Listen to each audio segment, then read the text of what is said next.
ഞങ്ങളും ക്രൂശിക്കപ്പെട്ട ക്രിസ്തുവിനെ പ്രസംഗിക്കുന്നു. ദൈവ തിരുനാമത്തിന് മഹത്വം ഉണ്ടാകട്ടെ. ഇത്രയും സ്നേഹമുള്ള സഹോദരീ സഹോദരന്മാരെ, കർത്താവായ യേശുക്രിസ്തുവിൻ്റെ ധന്യമായ നാമത്തിൽ എല്ലാവർക്കും എൻ്റെ സ്നേഹവന്ദനം. ഒരു പ്രാവശ്യം കൂടെ കരുണയുള്ള കർത്താവിൻ്റെ തിരുവചനത്തിൻ്റെ മുമ്പിൽ ആയിരിക്കാൻ നമുക്കെല്ലാവർക്കും ദൈവം കൃപ തന്നു. ദൈവവചനം കേൾക്കുക എന്ന് പറയുമ്പോൾ നാം ക്രിസ്തുവിൻ്റെ ശബ്ദമാണ് കേൾക്കുന്നത്. അവിടെ പ്രസംഗിക്കുന്ന വ്യക്തിക്ക് ഒരു പ്രസക്തിയുമില്ല. യേശു നമ്മോട് സംസാരിച്ചാൽ നമ്മുടെ ഹൃദയം കത്തിക്കൊണ്ടിരിക്കും. അവൻ നമ്മോട് സംസാരിച്ച് തിരുവെഴുത്തുകളെ തെളിയിക്കുമ്പോൾ നമ്മുടെ ഉള്ളം കത്തിക്കൊണ്ടിരുന്നില്ലയോ എന്ന് കർത്താവിൻ്റെ പ്രിയപ്പെട്ട 2 ശിഷ്യന്മാർ, പിന്മാറിപ്പോയ ഒരു ഭാര്യയും ഭർത്താവും തമ്മിൽ പറയുന്ന ഒരു രംഗം ലൂക്കോസിൻ്റെ സുവിശേഷത്തിലുണ്ട്. കർത്താവ് സംസാരിക്കുമ്പോൾ ഉള്ളം കത്തും, കർത്താവിൻ്റെ വചനം കേൾക്കുമ്പോൾ ഉള്ളം കത്തും. അതുപോലെ കർത്താവിൻ്റെ തിരുവചനത്തിൻ്റെ മുമ്പിൽ നിൽക്കുമ്പോൾ ദൈവത്തിൻ്റെ സാന്നിധ്യം നമ്മൾ അനുഭവിക്കുകയാണ്. യേശുക്രിസ്തുവിൻ്റെ സാന്നിധ്യം, ക്രിസ്തു അടുത്ത് വരുന്നത് നാം അനുഭവിക്കുകയാണ്. ക്രിസ്തുവിൻ്റെ തേജസ് നാം കാണുകയാണ്. വിശ്വാസത്തോടു കൂടി ഇരുന്നാൽ, വിശ്വാസത്തോടെ ഇരിക്കണം. നാം ഏതെങ്കിലും മുൻവിധികളോടെയോ അല്ലെങ്കിൽ പ്രസംഗിക്കുന്ന വ്യക്തിയെ വിലയിരുത്തിക്കൊണ്ടോ മറ്റോ ഇരുന്നാൽ ഒരിക്കലും വചനം നമ്മെ തൊടുകയില്ല. നാം നിഷ്കളങ്കമായ ഒരു മനസാക്ഷിയോടെ, നിർമ്മലമായ മനസാക്ഷിയോടെ, നല്ല മനസാക്ഷിയോടെ, നിർവ്യാജമായ വിശ്വാസത്തോടെ, ശുദ്ധ ഹൃദയത്തോടെ ഇരുന്നാൽ ദൈവവചനം ക്രിയ ചെയ്യും. നമ്മുടെ വിഷയം തന്നെ ശുദ്ധഹൃദയം, നല്ല മനസാക്ഷി, നിർവ്യാജ വിശ്വാസം. തീമോത്തിയോസിന് പൗലോസ്ലീഹ എഴുതിയ 1-ാമത്തെ ലേഖനം 1-ാം അധ്യായത്തിൻ്റെ 5-ാം വാക്യമായിരുന്നു നമ്മുടെ ചിന്താവിഷയം. ആജ്ഞയുടെ ഉദ്ദേശമോ ശുദ്ധഹൃദയം, നല്ല മനസാക്ഷി, നിർവ്യാജ വിശ്വാസം എന്നിവയാൽ ഉളവാകുന്ന സ്നേഹം തന്നെ. ദൈവസ്നേഹം ഉളവാകുന്നത് ശുദ്ധഹൃദയത്തിൽ കൂടെയാണ്. അത് നല്ല മനസാക്ഷിയിൽ കൂടെയാണ്. അത് നിർവ്യാജമായ വിശ്വാസത്തിൽ കൂടെയാണ്. നിർവ്യാജമായ വിശ്വാസം, ശുദ്ധഹൃദയവും നല്ല മനസാക്ഷിയും, ഈ 2 കാര്യങ്ങൾ നാം ഏറെ കാലങ്ങളായി നാം ചിന്തിച്ചു. ഇന്ന് നിർവ്യാജ വിശ്വാസം എന്നതായ വിഷയത്തിലേക്ക് നാം പ്രവേശിക്കുകയാണ്. നിർവ്യാജമായൊരു വിശ്വാസം, ആർഡൻറ്റ് ഫെയ്ത്ത്. അതിൽ നിർവ്യാജമാണ്, വ്യാജമില്ല. അത് ഹൃദയത്തിൽ നിന്ന് വരുന്നതായ വിശ്വാസമാണ്. അതിനകത്ത് ആഴത്തിലുള്ള വിശ്വാസമുണ്ട്. ആ വിശ്വാസത്തിൻ്റെ കൂടെ സ്നേഹമുണ്ട്. ദൈവത്തിൻ്റെ വലിയ നാമം മഹത്വപ്പെടട്ടെ. നാം ഒരു വ്യക്തിയെ വിശ്വസിക്കുമ്പോഴാണ് സ്നേഹം അങ്കുരിക്കുകയുള്ളൂ. നാം വിശ്വസിക്കാത്ത ഒരു മനുഷ്യനെ എങ്ങനെ സ്നേഹിക്കും? വിശ്വസിക്കാത്ത ഒരാളെ സ്നേഹിക്കാൻ, അകമഴിഞ്ഞ് സ്നേഹിക്കാൻ പറ്റുകയില്ല. യേശുക്രിസ്തു എന്ന അത്ഭുത പുരുഷനോട് നമ്മുടെ ഉള്ളിൽ നിർവ്യാജമായൊരു വിശ്വാസം വന്നാൽ മാത്രമേ സ്നേഹം അങ്കുരിക്കുകയുള്ളൂ, ദൈവസ്നേഹം അങ്കുരിക്കുകയുള്ളൂ, ദൈവസ്നേഹം മുളച്ചു വരികയുള്ളൂ. ദൈവത്തിന് സ്തോത്രം. വിശ്വാസം. അതുകൊണ്ട് ഒരു നിർവ്യാജമായ, ആത്മാർത്ഥമായ, സത്യസന്ധമായൊരു വിശ്വാസം എന്ന് പറയുന്നത് ഒരു ദൈവവൈതലിനെ സംബന്ധിച്ചിടത്തോളം ഏറ്റവും ബേസിക്കായ റിക്വയർമെൻ്റാണ്. അടിസ്ഥാനപരമായൊരു ഒരു ആവശ്യകതയാണത്. ദൈവത്തിൻ്റെ വചനം അതാണല്ലോ പറയുന്നത്. യേശുക്രിസ്തു നമുക്ക് വേണ്ടി ക്രൂസിൽ മരിച്ചു. എന്താണ് വിശ്വസിക്കേണ്ടത്? യേശു എൻ്റെ രക്ഷകനാണ്. യേശു എനിക്ക് വേണ്ടി മരിച്ചു. യേശുവിൻ്റെ തിരുനിണം, തിരുരക്തം എനിക്ക് വേണ്ടിയാണ് ചിന്തിയത്. ആ യേശുവും ഞാനും തമ്മിൽ വലിയൊരു വ്യക്തിപരമായ ബന്ധമുണ്ട്. എന്നെ അത്രമാത്രം സ്നേഹിച്ചതുകൊണ്ടാണ് അവൻ്റെ ജീവിതം ക്രൂസിൽ അർപ്പിക്കാൻ കാരണം, അവൻ്റെ ജീവൻ ക്രൂസിൽ അർപ്പിക്കാൻ കാരണം, അവൻ്റെ തിരുരക്തം മുഴുവനായി ഒഴുക്കിത്തരാൻ കാരണം, അവൻ്റെ ജീവൻ നമുക്ക് വേണ്ടി തരാൻ കാരണം അത്രമാത്രം വിലയേറിയവരായി നമ്മെ കണ്ടു. പത്രോസിൻ്റെ 1-ാമത്തെ ലേഖനം 1-ാം അധ്യായം 18-ാം വാക്യത്തിൽ നമുക്കെല്ലാവർക്കും അറിയാം, കർത്താവിൻ്റെ ആ സ്നേഹം, വിശ്വാസം എന്ന് പറയുന്നത് എന്താണ്? അതിൻ്റെ കാരണം, കർത്താവിൻ്റെ നമ്മോടുള്ള ആ മനോഭാവം എന്താണ്? 1:18 വ്യർത്ഥവും പിതൃപാരമ്പര്യവുമായുള്ള നിങ്ങളുടെ നടപ്പിൽ നിന്ന് നിങ്ങളെ വീണ്ടെടുത്തിരിക്കുന്നത് പൊന്നെ വെള്ളി മുതലായി അഴിഞ്ഞു പോകുന്ന വസ്തുക്കളെ കൊണ്ടല്ല, ക്രിസ്തു എന്ന നിർദോഷവും നിഷ്കളങ്കവുമായ കുഞ്ഞാടിൻ്റെ വിലയേറിയ രക്തം കൊണ്ടത്രേ എന്ന് നിങ്ങൾ അറിയുന്നുവല്ലോ. വ്യർത്ഥവും പിതൃപാരമ്പര്യവുമായുള്ളൊരു നടപ്പായിരുന്നു നമ്മുടേത്. വ്യർത്ഥവും പിതൃപാരമ്പര്യവുമായുള്ള നമ്മുടെ നടപ്പിൽ നിന്ന് നമ്മെ വീണ്ടെടുത്തിരിക്കുന്നത്, ആ നടപ്പിൽ നിന്ന് നമ്മളെ വീണ്ടെടുത്തു. ഇനി വ്യർത്ഥമായി നാം ഒരു ചടങ്ങുകൾ ആചരിച്ചും നാം ഒരു ക്രിസ്തീയ പാരമ്പര്യം മാത്രം പറഞ്ഞുകൊണ്ടും അല്ലെങ്കിൽ സഭയുടേതായ ആചാരങ്ങൾ അനുഷ്ഠാനങ്ങളും ഉണ്ടെന്നും മാത്രം തൃപ്തിപ്പെട്ടു പോകാൻ ഇനി പാടില്ല. അതൊക്കെ ആവശ്യമാണ്. പക്ഷേ അതിലല്ല ഇനി നമ്മുടെ ആശ്രയം, നമ്മുടെ അടിസ്ഥാനം അതല്ല. വ്യർത്ഥവും പിതൃപാരമ്പര്യവുമായുള്ള നിങ്ങളുടെ നടപ്പിൽ നിന്ന് നിങ്ങൾക്കൊരു വീണ്ടെടുപ്പ് വേണം. ആ വീണ്ടെടുപ്പ് സാധിച്ചത് കർത്താവായ യേശുക്രിസ്തുവിൻ്റെ ക്രൂശ് മരണം മൂലമാണ്. ആ നിഷ്ഫലമായ നടപ്പിൽ നിന്ന്, വ്യർത്ഥമായ നടപ്പിൽ നിന്ന്, പ്രയോജനരഹിതമായ നടപ്പിൽ നിങ്ങളെ വീണ്ടെടുത്തു കർത്താവ്. എങ്ങനെ വീണ്ടെടുത്തു? ആ വ്യർത്ഥവും പിതൃപാരമ്പര്യവുമായുള്ള നിങ്ങളുടെ നടപ്പിൽ നിന്ന് നിങ്ങളെ വീണ്ടെടുത്തത് പൊന്ന്, വെള്ളി മുതലായ അഴിഞ്ഞു പോകുന്ന വസ്തുക്കളെ കൊണ്ടല്ല, ഈ ഭൂമിയിലുള്ള എന്തെങ്കിലും വിലയേറിയ വസ്തുക്കളെ കൊണ്ടല്ല കർത്താവ് നമ്മെ വീണ്ടെടുത്തത്. അതിന് അവൻ്റെ വിലയേറിയവൻ്റെ വിലയേറിയ രക്തം നമുക്ക് വേണ്ടി ചൊരിഞ്ഞു, ക്രൂസിൽ ചൊരിഞ്ഞു. ആ രക്തത്താലാണ് ക്രിസ്തു നമ്മെ വിലയ്ക്ക് മേടിച്ചത്. അവൻ്റെ വിലയേറിയ രക്തം പിശാചിന് കർത്താവ് മറുവിലയായി കൊടുത്തു. ന്യായപ്രമാണത്തിൻ്റെ ആ വലിയ വ്യവസ്ഥ അനുസരിക്കാൻ വേണ്ടി കർത്താവ് എന്തു ചെയ്തു? ആ പിശാചിന് കർത്താവിൻ്റെ രക്തമൂറ്റിക്കൊടുത്തു.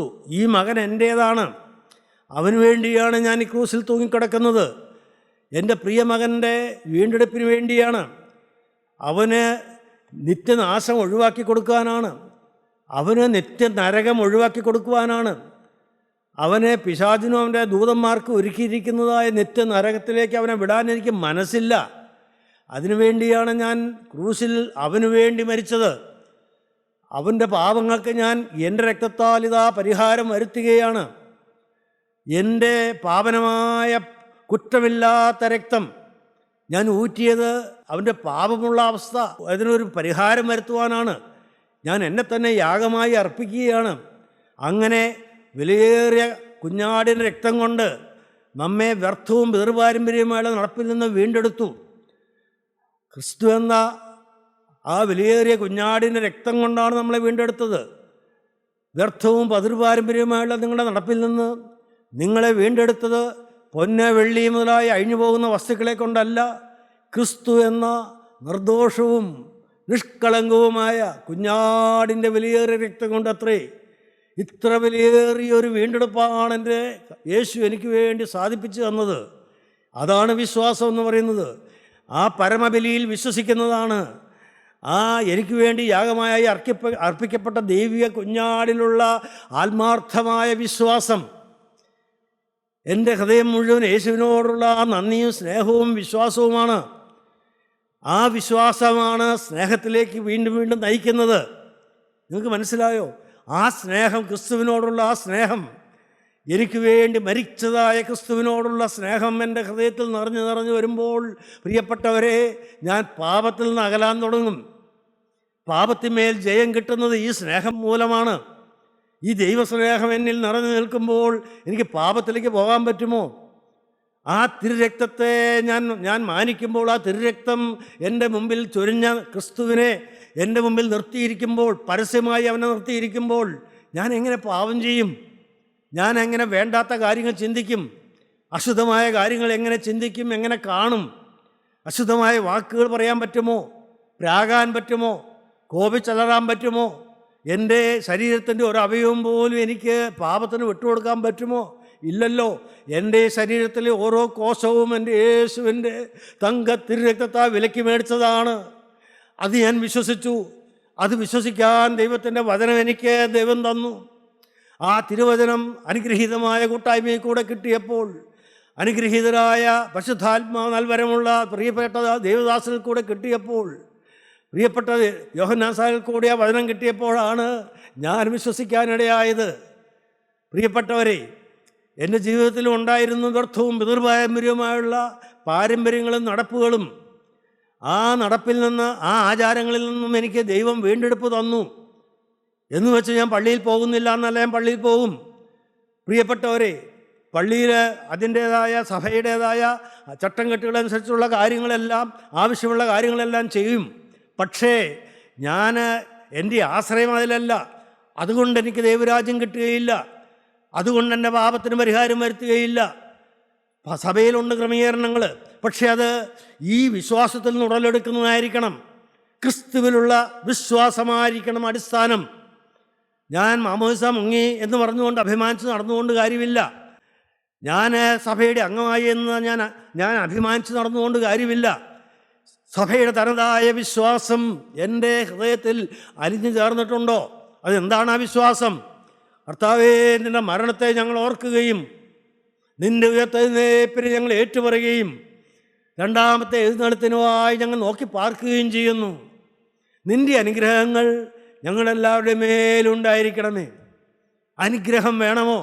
ക്രിസ്തുവിൻ്റെ അനുഗ്രഹം വേണമോ? വിശുദ്ധ കുർബാനയുടെ ആരംഭത്തിൽ തന്നെ പിതാക്കന്മാർ അത് നമ്മെ ഓർപ്പിക്കുകയാണ്.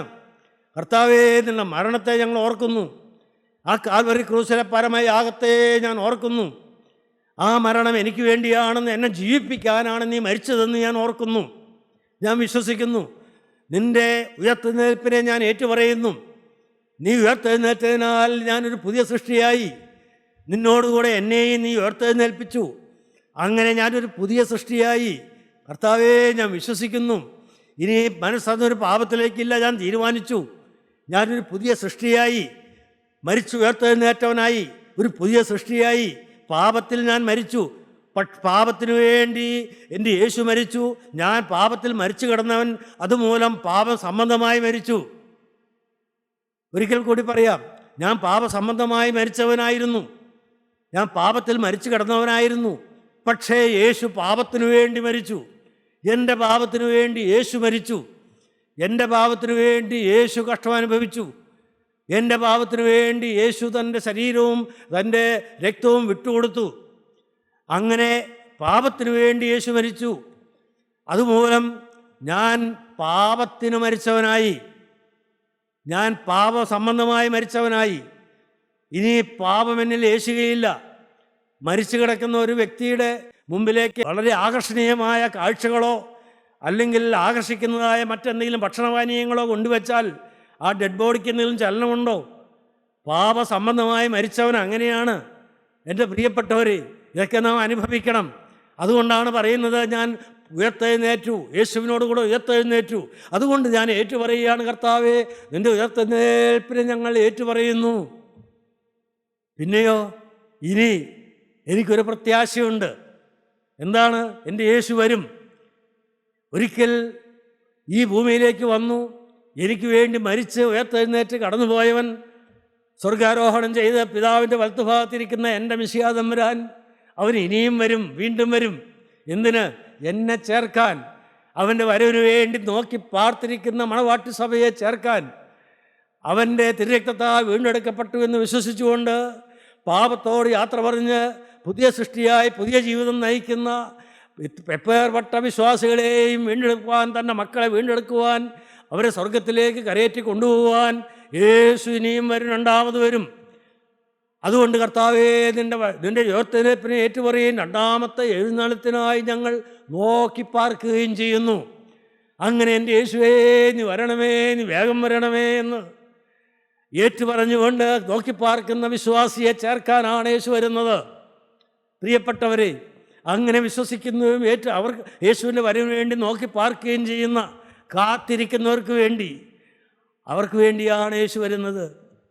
അവരുടെ മേലാണ് അനുഗ്രഹം വരുന്നത്. നിൻ്റെ അനുഗ്രഹങ്ങൾ ഞങ്ങളെല്ലാവരുടെയും മേലും ഉണ്ടായിരിക്കണമേ. പ്രിയപ്പെട്ടവരെ, തെറ്റാണോ? സഭയുടെ വിശ്വാസം തെറ്റാണോ? അല്ല. പക്ഷേ മോനെ, നിൻ്റെ ഹൃദയത്തിൽ ഈ വിശ്വാസം അലിഞ്ഞുകൂടിയിട്ടുണ്ടോ? നീ തീരുമാനങ്ങളൊക്കെ എടുത്തോ? മനസ്സറിഞ്ഞൊരു പാപത്തിലേക്കില്ലാൻ തീരുമാനിച്ചോ? എൻ്റെ കുടുംബത്തിൻ്റെ മുഴുവൻ അസ്വസ്ഥതയ്ക്കും കാരണം ഞാനാണെന്ന് നീ വിശ്വസിച്ചോ?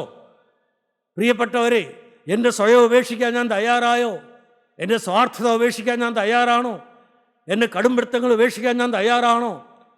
പ്രിയപ്പെട്ടവരെ, നിങ്ങൾ ചിന്തിക്കണം. ദൈവവചനം നമ്മെ സത്യത്തിലേക്ക് നടത്തുകയാണ്, നമ്മെ സ്നേഹത്തിലേക്ക് നടത്തുകയാണ്. മോനെ, നിൻ്റെ ഹൃദയം മുഴുവൻ സ്നേഹം കൊണ്ട് നിറയട്ടെ. ദൈവം സ്നേഹമാകുന്നു. ദൈവം ഒരു വ്യക്തിയെ സ്നേഹമാണത്. ദൈവത്തിന് സ്തോത്രം. ദൈവത്തിന് സ്നേഹം ഉണ്ടെന്നല്ല, ദൈവം സ്നേഹമാകുന്നു. God is love. പ്രിയപ്പെട്ടവരെ, ആ സ്നേഹമാകുന്ന യേശു ചങ്കിൽ നിറഞ്ഞു വരണം. സ്നേഹം നിറഞ്ഞു വരണം. സ്നേഹത്തിൻ്റെ നിറവ് വരണം. അപ്പോൾ വിശുദ്ധി നമ്മുടെ ജീവിതത്തിൽ കൈമുതലാകും. വിശുദ്ധി നിറഞ്ഞു വരും. സ്നേഹം നിറയുമ്പോൾ, യേശുവിനോട് സ്നേഹം നിറയുമ്പോൾ വിശുദ്ധി നിറഞ്ഞു വരും. അങ്ങനെ വിശുദ്ധിയുടെയും സ്നേഹത്തിൻ്റെയും നിറവാണ് ആത്മനിറവെന്ന് പറയുന്നത്. നാം ആഗ്രഹിക്കേണ്ടതും കൊതിക്കേണ്ടതുമായ, വിശ്വാസിയായ ഒരു ക്രിസ്ത്യാനി ആഗ്രഹിക്കേണ്ടതും കൊതിക്കേണ്ടതുമായ കാര്യമാണ് ആത്മനിറവ്. പ്രിയപ്പെട്ടവരെ, നിങ്ങൾക്ക് അങ്ങനെ ഒരു ആഗ്രഹം വന്നിട്ടുണ്ടോ ഇതുവരെ? കർത്താവേ, നിൻ്റെ പരിശുദ്ധാത്മാവിനാൽ എന്നെ നിറയ്ക്കണമേ എന്ന് നിങ്ങൾ പ്രാർത്ഥിച്ചിട്ടുണ്ടോ? എൻ്റെ പ്രിയപ്പെട്ടവരെ, ദൈവത്തിൻ്റെ പരിശുദ്ധാത്മാവ് വരുമ്പോൾ പ്രിയപ്പെട്ടവരെ, നാം ആൾ മാറുകയാണ്. സ്നേഹത്താൽ നിറയുകയാണ്, വിശുദ്ധി കൊണ്ട് നിറയുകയാണ്.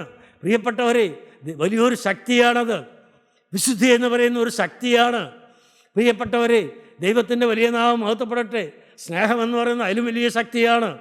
ദൈവത്തിൻ്റെ വലിയ നാമം മഹത്വപ്പെടട്ടെ. വിശ്വാസം എന്ന് പറയുന്നതോ, that is an ardent faith. ദൈവമേ, അതിൽ സ്നേഹമുണ്ട്, അതിൽ ആഴങ്ങളുണ്ട്. ആ വിശ്വാസത്തിൽ ആർഡൻറ്റ് ഫെയ്ത്ത്. ദൈവത്തിന് സ്തോത്രം. ദൈവത്തിൻ്റെ വലിയ നാമം മഹത്വപ്പെടട്ടെ. 1 തീമോഥെയോസ് 1:2 നമുക്ക് വായിക്കാം. അപ്പോസ്തലനായ പൗലോസ് വിശ്വാസത്തിൽ നിജപുത്രനായ തീമോഥെയോസിന് എഴുതുന്നത്, പിതാവായ ദൈവത്തിങ്കിൽ നിന്നും നമ്മുടെ കർത്താവായ ക്രിസ്തുയേശുവിൽ നിന്നും നിനക്ക് കൃപയും കനിവും സമാധാനവും ഉണ്ടാകട്ടെ. എന്താണ് പൗലോസ് ശ്ലീഹ തീമോഥെയോസിനോട് പറയുന്നത്? എന്താണ്? ആ ആസിയയിലെ ബിഷപ്പായിരുന്ന, ഏഷ്യ മൈനറിലെ ബിഷപ്പായിരുന്ന തീമോഥെയോസിന് അപ്പോസ്തലൻ ലേഖനം എഴുതുമ്പോൾ പറയുന്ന, തീമോഥെയോസിനെ വിളിക്കുന്ന ഒരു വാക്കുണ്ട്, വിശ്വാസത്തിൽ നിജപുത്രനായ തീമോഥെയോസ്. വിശ്വാസത്തിൽ നിജപുത്രൻ, my true son in faith. My true son in faith. വിശ്വാസത്തിൽ നിജപുത്രനായ തീമോഥെയോസ് എന്നാണ് അഭിസംബോധന ചെയ്യുന്നത്. വിശ്വാസിയായ ഒരു ശിഷ്യൻ. ദൈവത്തിൻ്റെ സ്തോത്രം. My true son in faith. വിശ്വാസത്തിൽ നിജപുത്രനായ തീമോഥെയോസ് ഞാൻ എഴുതുന്നു. ദൈവത്തിൻ്റെ വലിയ നാമം മഹത്വപ്പെട്ട്. വീണ്ടും 2 തീമോഥെയോസ് 1:1 ഈ തീമോഥെയോസിനെ കുറിച്ച് അപ്പോസ്തലൻ പറയുന്ന വാക്കെന്താണ്? ക്രിസ്തുവേശുവിലുള്ള ജീവന്റെ വാഗ്ദത്ത പ്രകാരം ദൈവേഷ്ടത്താൽ ക്രിസ്തുവേശുവിൻ്റെ അപ്പോസ്തലനായ പൗലോസ് പ്രിയ മകനായ തീമോഥെയോസിന് എഴുതുന്നത്. 2-ാമത്തെ ലേഖനത്തിലേക്ക് വരുമ്പോൾ, പ്രിയ മകനായ തീമോഥെയോസ്, അപ്പോസ്തലൻ പറയുകയാണ്, എൻ്റെ പ്രിയ മകനാണ് നീ. ഹല്ലേലൂയ. പ്രിയപ്പെട്ടവരെ, ദൈവത്തിൻ്റെ വലിയ നാമം മഹത്വപ്പെട്ട്. സ്നേഹം വളരുകയാണ്. സ്നേഹം വളരുകയാണ്. 1-ാമത്തെ ലേഖനത്തിൽ പറഞ്ഞു, വിശ്വാസത്തിൽ നീ നിജപുത്രനാണ്.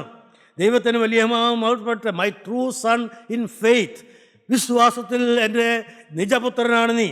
2-ാമത്തെ ലേഖനത്തിൽ പറയുന്നു, എൻ്റെ പ്രിയ മകനാണ് നീ. ദൈവത്തിന് സ്തോത്രം. അപ്പോസ്തലൻ ആ സ്നേഹം വളർന്നു വരികയാണ്. തൻ്റെ പ്രിയ ശിഷ്യനോടുള്ള സ്നേഹം വളർന്നു വരികയാണ്. എന്താണിത് കാണിക്കുന്നത്? വിശ്വാസത്തിൽ നിന്നാണ് സ്നേഹം ഉത്ഭവിക്കുന്നത്.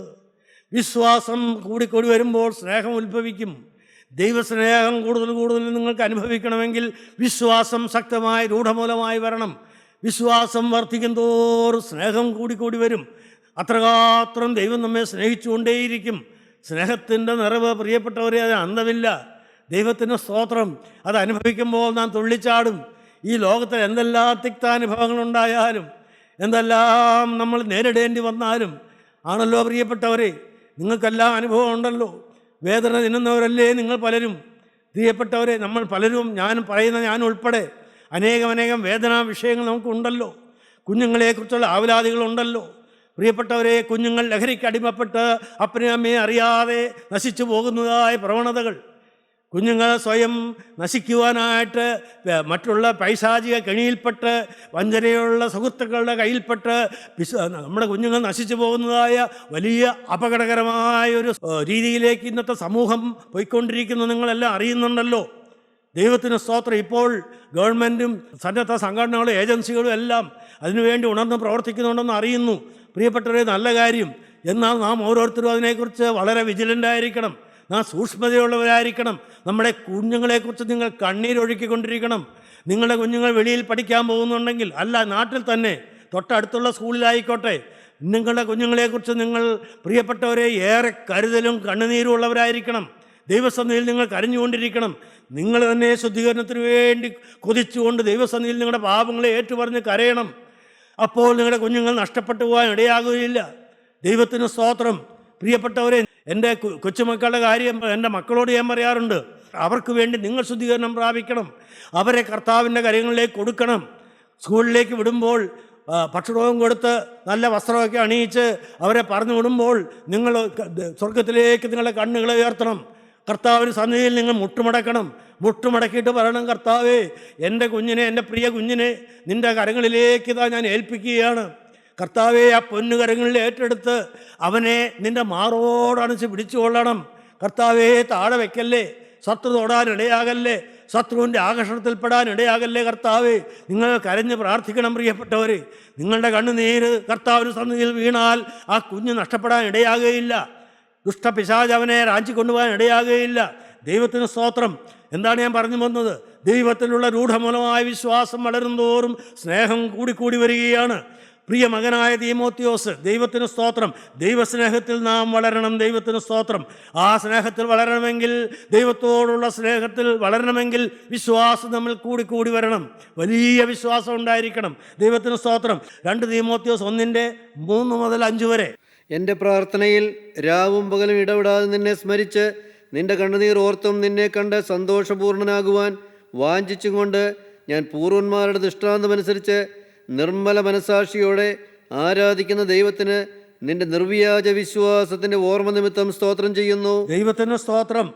ഞാൻ നിർമ്മല മനസാക്ഷിയോടെ ആരാധിക്കുന്ന ദൈവത്തിന് നിന്റെ നിർവ്യാജ വിശ്വാസം നിമിത്തം, നിർവ്യാജമായ നിന്റെ വിശ്വാസ നിമിത്തം, ആ ഓർമ്മ നിമിത്തം ഞാൻ ദൈവത്തിന് സ്തോത്രം ചെയ്യുന്നു. നിനക്കൊരു ആർഡൻറ്റ് ഫെയ്ത്ത് ഉണ്ട്. ദൈവത്തിൽ നിർവ്യാജമായൊരു വിശ്വാസമുണ്ട്. പ്രിയപ്പെട്ടവരെ, ഒരു നിർവ്യാജമായൊരു വിശ്വാസം നിനക്ക് ഉള്ളതുകൊണ്ട് ഞാൻ ദൈവത്തെ സ്തുതിക്കുന്നു. പ്രിയപ്പെട്ടവരെ, നിങ്ങൾ ഒരു സഭയിലോ ഒരു കൂട്ടായ്മയിലോ ചേർന്ന് നിൽക്കുന്നവരായിരിക്കും. പ്രിയപ്പെട്ടവരെ, അതിനെ നേതൃത്വം നൽകുന്ന അല്ലെങ്കിൽ അതിൻ്റെ ശുശ്രൂഷകന്മാരായ ദൈവമക്കൾക്ക് ആശ്വാസം കിട്ടുന്നത്, അവർ ദൈവത്തെ സ്തുതിക്കാൻ ഇടയാകുന്നത് നിങ്ങൾക്ക് അനുഗ്രഹമാണ്. എന്തുകൊണ്ടെന്നാൽ നിങ്ങൾക്ക് നിർവ്യാജമായൊരു വിശ്വാസമുണ്ട്. ദൈവത്തിൻ്റെ പരിശുദ്ധാത്മാവിലുള്ള വിശ്വാസമുണ്ട്. ആ പരിശുദ്ധാത്മാവിലുള്ള വിശ്വാസത്തിൽ നിങ്ങൾ ദൈവത്തോട് പറ്റിച്ചേർന്ന് നിന്നാൽ, നിങ്ങൾ നിങ്ങളുടെ ജീവിതത്തിൽ ക്രമീകരണങ്ങൾ വരുത്തി പാപത്തോട് യാത്ര പറഞ്ഞ് ഒരു നിഷ്കളങ്കമായ വിശ്വാസത്തോടെ, നിർമ്മലമായ വിശ്വാസത്തോടെ, നിർവ്യാജമായ വിശ്വാസത്തോടെ നിങ്ങൾ നിലകൊണ്ടാൽ, പ്രിയപ്പെട്ടവരെ, നിങ്ങൾ ആ ദൈവസ്നേഹത്തിൽ വേരൂന്നി വളരുവാൻ തുടങ്ങും.